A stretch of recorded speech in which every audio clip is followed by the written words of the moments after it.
Hi friends, I am Dr. Bhanupriya from Luck 32 Dental Care, Devakottai. இன்றைக்கி நாம் எதை பற்றி பார்க்க போகிறோம் அப்படின்னா, பற்களை எப்படி பராமரிப்பதுங்கிறத பற்றி சிம்பிள் டிப்ஸ் தான் இந்த வீடியோவில் பார்க்க போகிறோம். ஃபர்ஸ்ட் டிப் என்னென்னா, காலையில் அப்புறம் நைட்டு 2 தடவை கண்டிப்பாக ப்ரஷ் பண்ணணும். நைட்டு தூங்க போகிறதுக்கு முன்னாடி ப்ரஷ் பண்ணுறது ரொம்ப முக்கியம். ரெண்டாவது டிப் என்னென்னா, ப்ராப்பர் ப்ரஷ்ஷிங் மெத்தட்.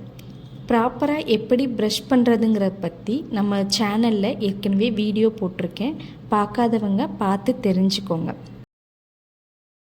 மூணாவது டிப் என்னென்னா, டூத் ப்ரஷ்ஷை 3 மாதத்துக்கு ஒரு தடவை மாற்றணும். ரொம்ப தேஞ்சு போன ப்ரஷ்ஷை வச்சு ப்ரஷ் பண்ணக்கூடாது. அப்படி பண்ணோம் அப்படின்னா நம்ம பற்கள் தேய்மானம் ஆகும். ரெண்டாவது, நம்ம பற்களில் உள்ள அழுக்குகளை ப்ராப்பராக ரிமூவ் பண்ணாது. ஸோ 3 மாதத்துக்கு ஒரு தடவை ப்ரஷ்ஷை மாற்றிடுங்க. நாலாவது டிப், கம் மசாஜ்.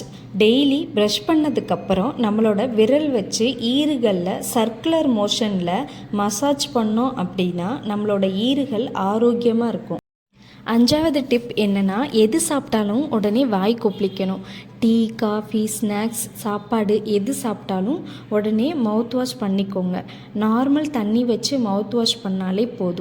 ஆறாவது டிப் என்னென்னா, நாம் சாப்பிடும்போது குறிப்பாக சிக்கன், மட்டன் அந்த மாதிரி நான்வெஜ் ஐட்டம் சாப்பிடும்போது சாப்பாடு துகள்கள் பற்களுக்கு இடையில மாட்டிடுச்சு அப்படின்னா அதை எடுக்கிறதுக்காக பின்னோ டூத் பிக்கோ யூஸ் பண்ணுவோம். அந்த மாதிரி பின்னோ டூத் பிக்கோ யூஸ் பண்ணும்போது ஈறு வீங்கி வலி கொடுக்க ஆரம்பிக்கும். ஸோ இதுக்கு பதிலாக டென்டல் ஃப்ளாஸ்ன்னு ஒன்று இருக்குது. நீங்கள் ஃப்ளாஸ் யூஸ் பண்ணும்போது ஈறு ப்ராப்ளம் வராமல் தவிர்க்கலாம். ஏழாவது டிப் என்னென்னா, ப்ராப்பர் டயட். நாம் ஸ்வீட் சாப்பிட்றது, கார்பனேட்டட் ட்ரிங்க்ஸ் குடிக்கிறது அதெல்லாம் அவாய்ட் பண்ணிக்கிறது நல்லது.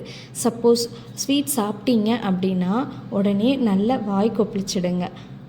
கால்சியம், பாஸ்பரஸ், விட்டமின் சத்து நிறைந்த உணவுப் பொருட்களை சாப்பிடும்போது பற்களும் ஈர்களும் ஆரோக்கியமாக இருக்கும். எட்டாவது டிப் என்னென்னா, அதிகமாக தண்ணீர் குடிக்கணும். தண்ணீர் அதிகமாக குடிக்கிறதுனால ஓரல் ஹெல்த் மட்டும் இல்லை, ஓவரால் ஹெல்த்துக்கும் ரொம்ப நல்லது. 9வது டிப் என்னென்னா, ரெகுலர் டென்டல் செக்கப். நீங்கள் 6 மாதத்துக்கு ஒரு தடவை டென்டல் செக்கப் பண்ணிக்கிறது நல்லது. அப்படி ரெகுலராக டென்டல் செக்கப் பண்ணும்போது உங்களோட பல் பிரச்சனைகளை ஸ்டார்டிங் ஸ்டேஜ்லேயே சரி பண்ணிடலாம். இந்த வீடியோ உங்களுக்கு யூஸ்ஃபுல்லாக இருக்கும்னு நம்புகிறேன். தேங்க்யூ ஃபார் வாட்சிங்.